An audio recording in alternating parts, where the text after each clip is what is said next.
anticipating a doubling in the urban population between now and about 2050. So we're going to grow from about 3.6 billion urban dwellers to about 6.3. The interesting thing about that statistic is that in the next 40 years, we've got to build the same level of urban infrastructure as we built in the last 4,000. Now, that's simply impossible in the context of today's resources.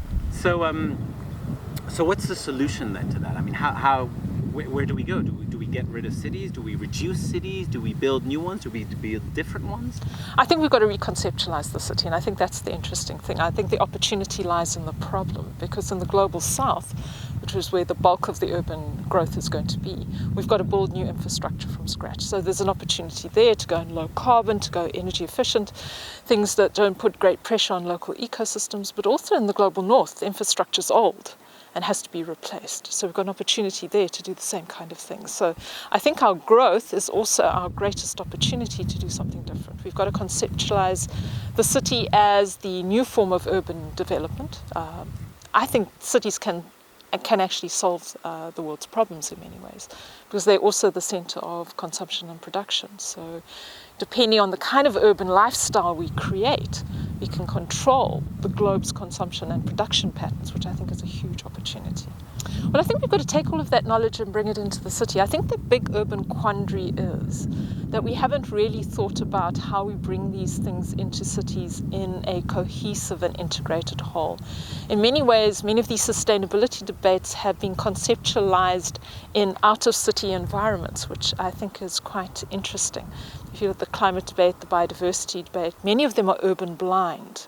And I think the big challenge now is to take all of this technology and specifically look at it in the city context. How do we use ICT? How do we use this knowledge of ecosystem services? How do we use knowledge of new patterns and forms of currencies to actually make cities work better? And so I think we've got to reconceptualize the city. And that for me is the interesting dilemma. How do we bring design, processes, communication, new forms of governance into a concerted whole to make our city something different? And I think that's the big challenge and the big opportunity going forward. It sounds like you're almost wanting to create a city from scratch, but what do you do with the cities that are already out there? I mean, can we really almost start all over again? Well, I think, cities are not static entities. It's not like we build a city and then we walk away from it. Essentially what we have in terms of urban development is constant redevelopment.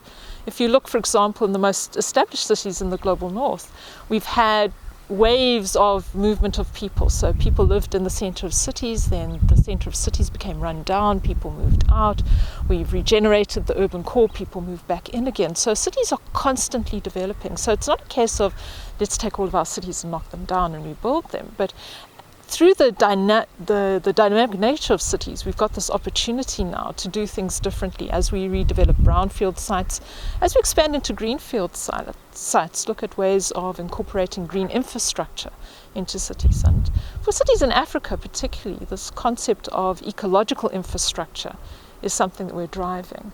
Because we're never going to have the huge financial resources of the north to build pipes and canals and seawalls.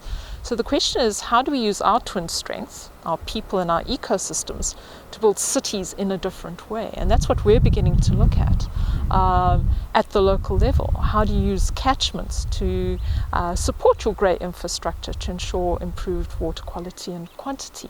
But how do you use that catchment management as the basis to create jobs for poor people? And provide those jobs as entry levels into a new green economy where people can grow new skills, can build new patterns of social cohesion and so on. So it's quite an integrated pattern. There's almost a new urban ecosystem.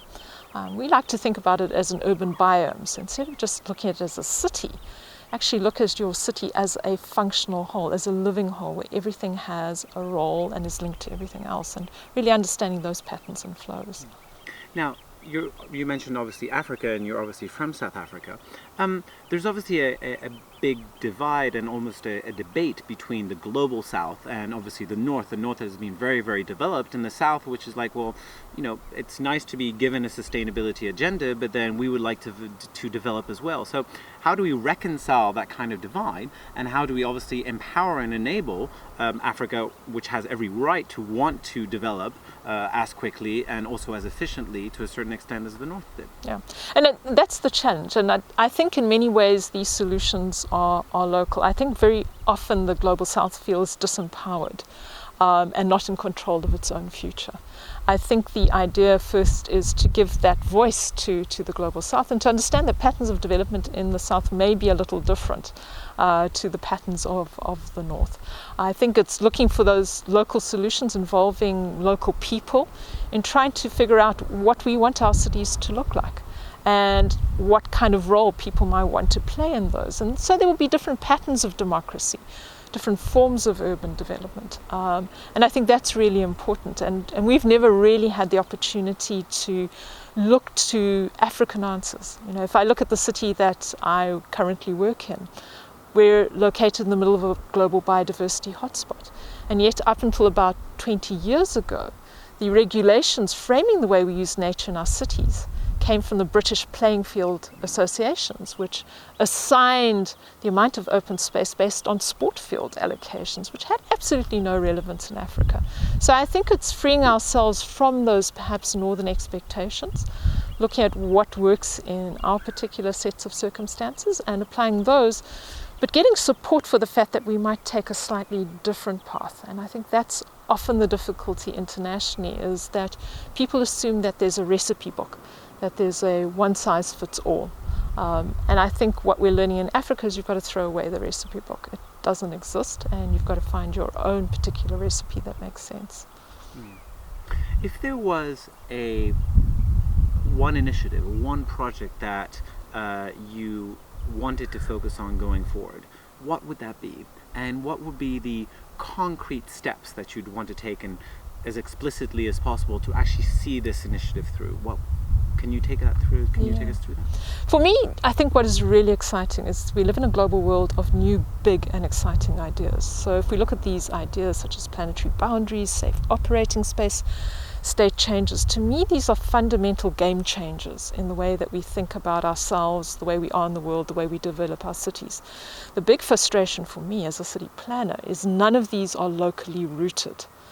And so how do you pull down these concepts to the local level? So for me, and it's something that we're driving locally, is to take some of these big ideas and to try to give them a local face.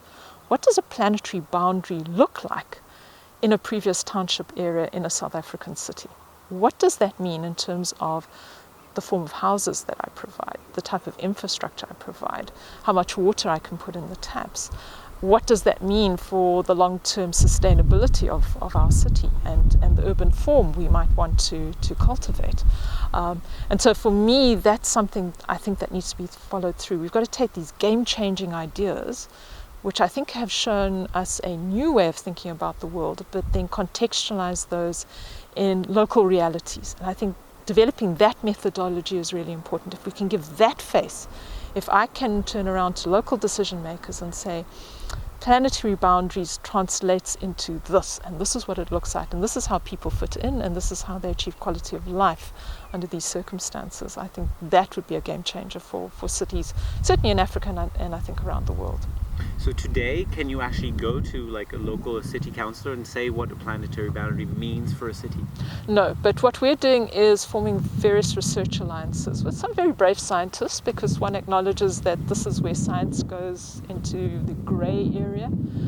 Certainty is perhaps not at a level that would make the traditional scientists comfortable, but saying that there's an element of risk. I think one of the challenges of moving to a new world is being prepared to take smart risk. And moving forward and making fairly educated guesstimates about what this might look like. You've got to draw that line in the sand. You've got to work with what you've got. And once you do that, then I can think you can work around that and refine your understanding of what these concepts might mean. So I think those research partnerships are important. I think it's building partnerships with local communities who are prepared to walk these fairly adventurous paths that we're taking to try and understand how their lives might change and in fact might benefit from this knowledge. So again, it's an interesting process, I think, a new pattern of governance. What is your vision for the world? Where would you like to see us in, say, 50 years from now? 50 years. I think, and this might be a little radical, but I think the world of 50 years is going to look very different. I think the nation state is weakening. So in 50 years, I would like to see a strong level of cooperation, networking amongst powerful city-states, because city-states are rooted in local realities. You know, if there's a flood or a disaster, people don't phone the president of the country, they phone a mayor.